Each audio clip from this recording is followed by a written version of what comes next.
introduce myself, Michael Rosso, here with John Fideli, Hello. Matt Mirage, Hey. Trev Lee from thedarkroom.com. This is Matt's topic, medium format. Hot, H-O-T, hot. Too hot. But it wasn't too hot just a little while ago, Matt. No, it was not. No. And cameras like the RB67, weren't they like not hot a while ago? Yeah, they were shelf queens for the longest time. So what happened? Take it away, Matt. Would you know it? The pandemic has spiked film photography across the board, but medium format especially. If I look at the shelves, now this is where my boss will get angry, but the shelves that we can't keep medium format on the shelves, any of it, even the stuff that was like, people were like, I don't know, a Bronica, and then like, no, it's all gone now. Like we can't keep anything on the shelf. Weird stuff, high-end stuff, it's all going, and the prices have never been like kind of crazier than we've seen them now. So it's definitely a hard time to get into medium format, but if you've been in it for a while, you're probably like, whoa, maybe I should move a camera. What sparked the interest? Boredom. Honestly, I think that's it. Yeah. I was gonna say, I kind of view medium format as it's a slower pace. A lot of people think about it a little bit more, and it slows them down. If you're indoors, you're like putting on a tripod and thinking about it more, maybe compared to 35 millimeter. They're like out and about doing things. So since people have been in more and a little more bored, that might be why it's been so popular. Yeah, because medium format is not really grab and go. You No. grab your 35 and run out the door, but you go somewhere with a medium format camera. What about Matt, TLR, like the Yashica A and the Yashica Matte? Are those as popular? It really is, Mike. It's all medium format across the board, and maybe it's I'm looking too much inside the bubble of the Midwest region and retail. But I talk to other retailers whenever I get a chance to, and say, hey, how are you guys doing with cameras? And it seems that way across the board. Like if they're selling them at the fair market price or whatever, it's they're running out of stock, and it's cool to see that there's just genuinely this many people into it. And what I thought was crazy for the longest time is that, maybe they're just getting it because it looks cool. Kind of like we were talking about with like the different 35s. It's a cosmetic thing, but now it's not even a cosmetic thing. We're seeing folks coming in asking about RBs. Like, oh man, you don't have RBs? And I'm like, you should have been here 6 months ago. I had so many RBs. Yep. And yeah, now it's just everybody's into it, and it's so cool. Probably the average medium format customer, Mike, is like 21 years old. It's cool to see a new gen rolling into it and experiencing film, new set of eyes, and they have different goals in mind too. So it's either to recreate some cool inspirational shots that they saw these folks out in California post, because they have only the coolest content and they're showing you prints. So I've people asking me about, hey, can I make prints like I saw on the Darkroom's Instagram? So it's cool. What's the pulse on plastic Holga? Do you guys carry those?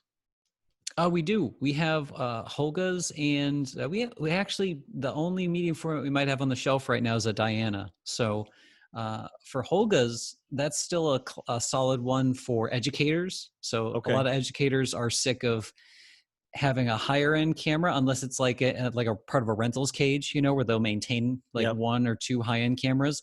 The schools that used to have like a whole stable of cameras, they're sick of replacing parts and running out of repair for some of them. So many have switched over to, as part of the class here, they would usually have the Holga assignment, but now it's like a Holga. Here's the Holga for the semester, and we'll do a few projects running on and off of it. And I think it's a good idea. They're pretty inexpensive, and they're really going to want to save the money for is film and paper and all the stuff they're going to need anyway. Right. And they still cost half a hunch? Yeah, I think so. They're like 40, $50. Okay. And it's like a little bit more if you want the fancy kit with the flash and the filters and stuff. Right. Okay. You still got debonaires, Mike? Yes. FPP debonair. Oh. Still $20. What a bargain. They sell. I mean, they trickle out of here, and we don't do a lot of promotions on them. So, they're fun. People find them in the shop, and they're probably like, oh, snap, $20. Yep. Yeah, so why not? I still say it's a great gateway to 120. I mean, no investment. It is. And you For could, me, it was. you could learn about, 120 roll film, how to use it. So, Matt, you guys have any 620 films cameras sitting on the shelf? No, not like seriously, Mike. It goes right from Crazy. like some dusty old 35s, but even those, we're moving just a lot of it. And there's like the Diana, and then we move right up to like there's like a Graflex after that. So all the medium Right. format. It's that's why I named the topic medium format desert, because it Oh. like that's what it's felt like. And Right.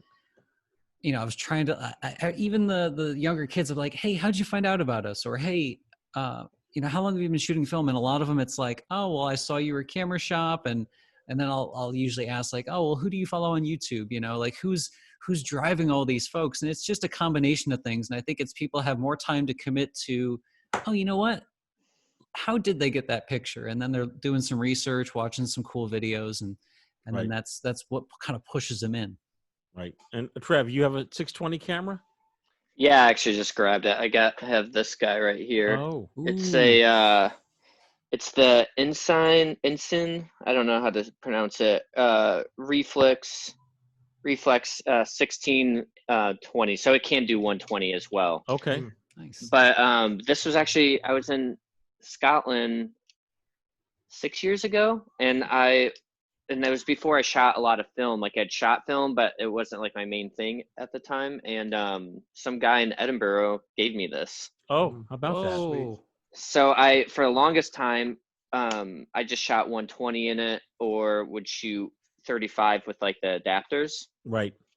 But then once you sent me that 620, I've shot that in this Oh, very cool. because it fits a lot better. The 120 is kind of a jam. And Matt, they come in and get blown out, or you don't see 620s at all on the shelf? We don't usually see 620s on the shelf. A lot of probably the most 620. I mean, no matter what happens, if it's 620, I'm like, hey, filmphotographystore.com, find your favorite emulsions. They're already there. When they walk in, it's usually somebody has like their dad's folder or grandpa's folder that went to the war, and they just want to learn how to use it. And I usually, get them started, show them the shutter and everything. But what's cool is I think I've like the last 5 620s I've seen, they all work. Like a lot of them just still work. They're just mechanical, maybe a little bit dusty, but you're going to get a cool picture out of it. And many people are intrigued that it still works. They always think it's not going to work, but then they're like, oh, well, is it going to give me that vintage look? And I'm like, that's the lens. Absolutely. Here's some saturated film. Here's your old lens. Don't clean it up. It's going to look cool. Yeah, no doubt. No doubt. That's great. And for folks listening or watching, 620 film and 120 film size is exactly the same. The difference is the spool.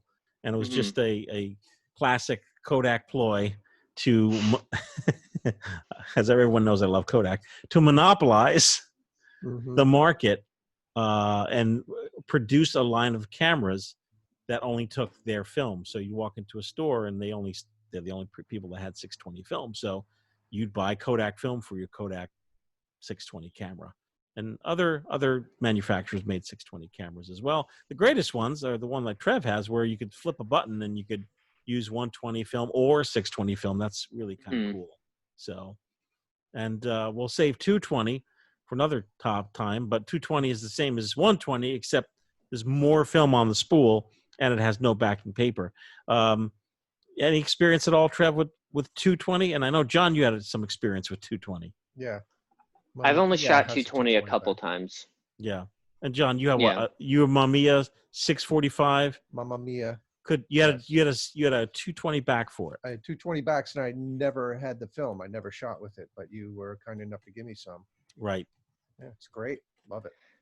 Yeah, I've only shot it, like the Pentax 6.7 can do both. And I think I've only done it twice with that camera, and it was like expired portrait.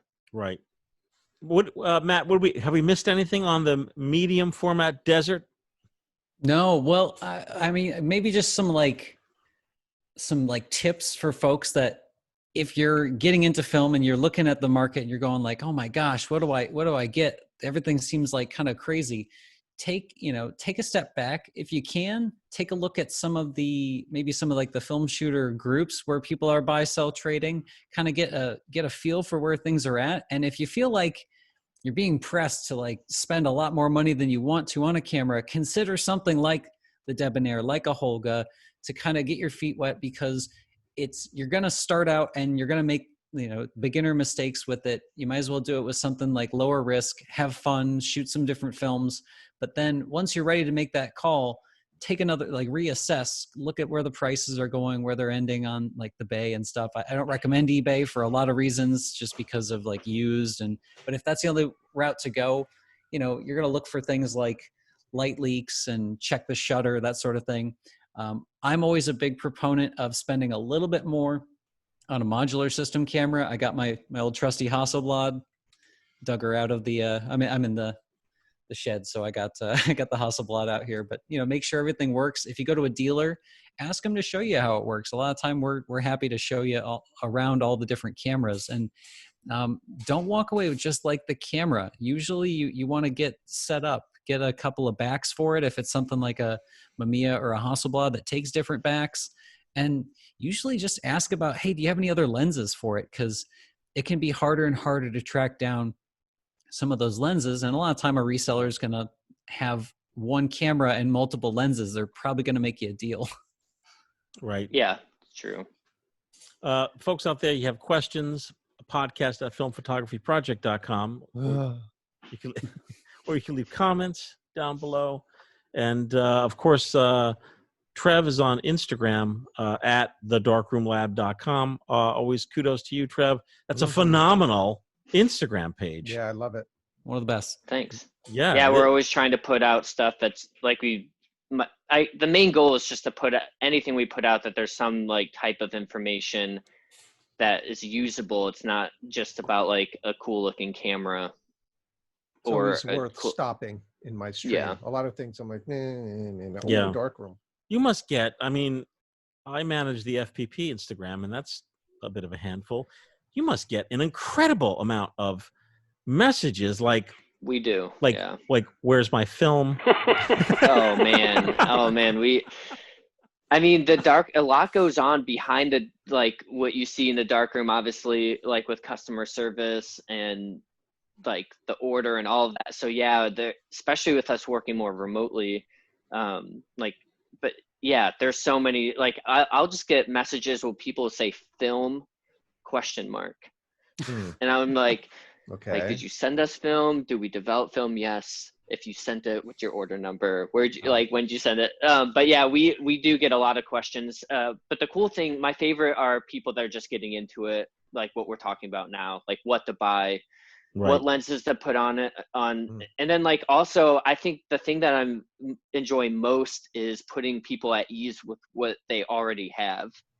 A lot of people, when we talked about this, they could have a Canon Rebel and they're like, I want to get this, I want to get that. I'm like, how about instead of buying that camera, you just buy a good lens that you're going to like they're shooting with the Elan 7 and they have the kit lens, which is a 35 to 80 slow lens. I'm like, just buy the 40 millimeter Pancake, buy the Nifty 50. It's a little bit faster. You can shoot in low light. It's going to be sharper. You're going to, I prefer a prime with film in general because it makes you think and your zoom is your feet. So you move in and out and kind of frame better, and you're kind of, and it's just putting people at ease with what they have and letting people know that they don't need to buy the most expensive cameras. If they, go. Yeah. No, I was going to say, it's so true. It's you have your camera and you have that, it's an okay lens, but the stock shitty, 28 to 90 or 35 to 80, whatever it might be. And like you said, you're getting probably people oh, I need to get a different camera. Yeah. No, just get that 85 portrait lens, get that 50 f 1.4, and you'll be amazed. And we're in that digital era where people think it's all the camera, because in the digital era, a lot of it is some ways, because there's so much changing to a digital sensor, but that's the beauty of film. Makes it's the camera. sense. Yeah, that's terrific. Plus the film contrasts that you do, or camera contrasts, or the questions, what film was this shot on? Right. Those are always fun. A whole nother topic, by the way, is, I think I was talking to Matt with this on the phone the other day, of digital shooters shooting film. Just what you're shooting is so you know, the different film stocks you can use. But what about, are there a lot of shooters who are changing ISO on the same roll? Oh, you mean like out of confusion Yes. or yeah. Yeah. I mean, that's and there's just and we talked about this in the past, there's all of the confusion with like what's the actual box speed or how you should rate film and all that stuff. And that's something we've been working on too, because we have to be careful with we don't talk about pushing film as much. And when we talk about it, I'm saying it's like an end result, like or like the last resort type thing. Like if you're shooting in low light, what I am now, maybe you want to push it because you need that if you don't have a tripod or a flash or whatever. But encouraging people to shoot at box speed and just get to know their camera, get to know the film, This is so and get to great know to how, hear.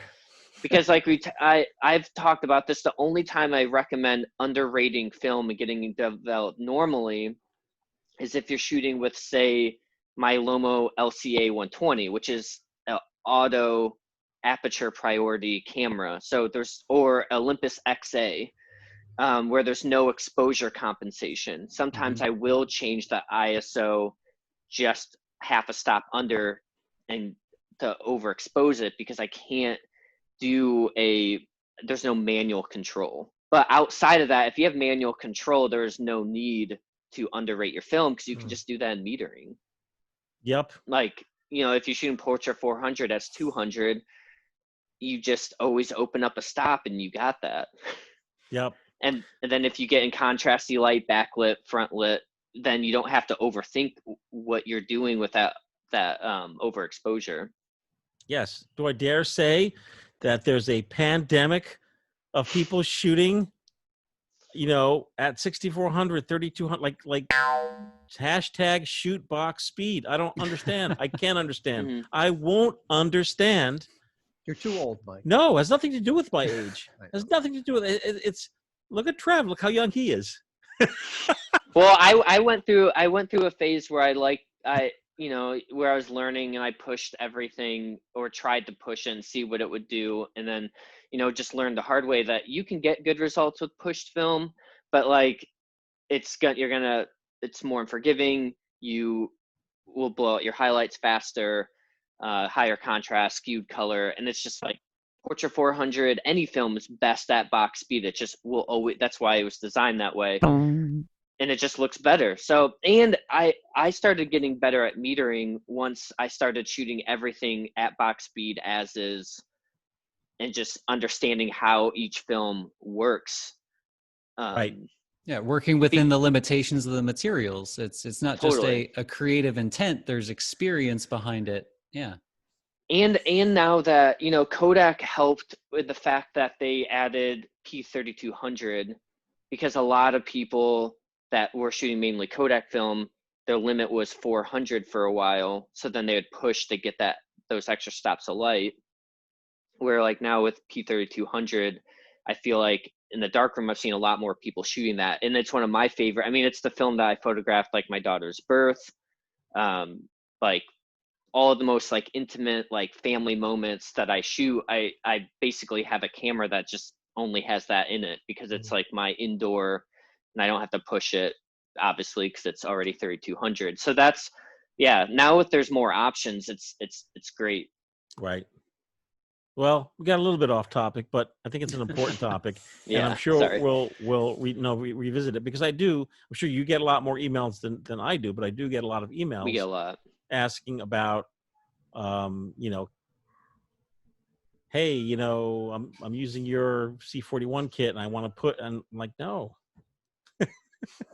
Oh yeah, we get messages about like with your kit, and they're like, what's the times with like pushing something like that, and I'm like, talk to them. Yeah. Just like I like kind of like thing where I'm like, I kind of know what you're gonna say, but where I'm like, that's like their kit, they know what they're doing. Talk with them, and like they'll probably just tell you to shoot box speed anyways in the future. And I will. I mean, even if someone like shot Portra 400 at 800 or even 1,000, I would still recommend to just develop normal C41 and just, you know, when you scan it, I mean, the film has a lot of latitude. It's just, Mhm. look, it's almost like we need a counterpoint here. It's just not my thing. And as Mhm. you know, I don't know, you guys seem to be on the same page here. I mean, yeah, I mean, we push a lot of film. It's not that we don't discourage it, but we just encourage. I mean, we push a lot of film that our customers send in. If I had to encourage people to pick one or the other for pushing, I would say do it in 120 rather than 35 millimeter. But we do still push it on occasion, and so it's not that we will discourage people from doing it, but if we're asked, we're just like box speed is the best unless you just can't. And the darkroom will charge extra coins, right, to push? Yeah, it's $3 extra for push for anything. Well, And maybe you should be push, push, push. yeah, maybe. Well, I mean, we want to give, it's not that you can't get good results with pushing film, but like our thing is to encourage people to do what's going to give them the best. Like my Instagram post, 50% of them are based off of what we're running into customer service wise. Okay. But Well, what did we learn today? We learned that medium format is hot. And if you walk into your local Midwest photo exchange or a unique photo that's going to be a medium format desert, you'll see an empty shelf. Mm-hmm. And I'm guessing prices on eBay are a little out of control. Oh, yeah. Yeah. We learned that there is a worldwide epidemic of pushing film with no one shooting box speed except for the 4 people you see here on your screen. I'm going to put a sign in my front yard with your face on it, like shoot box speed. That's right. And we learned that the awesome Canon EOS cameras are the best bargain. I mean, just from the perspective of price, oh my gosh. mhm, Best bang for your buck. Best bang for your buck. Grab a they Canon really, EOS. yeah. You'll love it. So, Trev, I want to thank you for popping in. Yeah. Yeah, thanks for having me.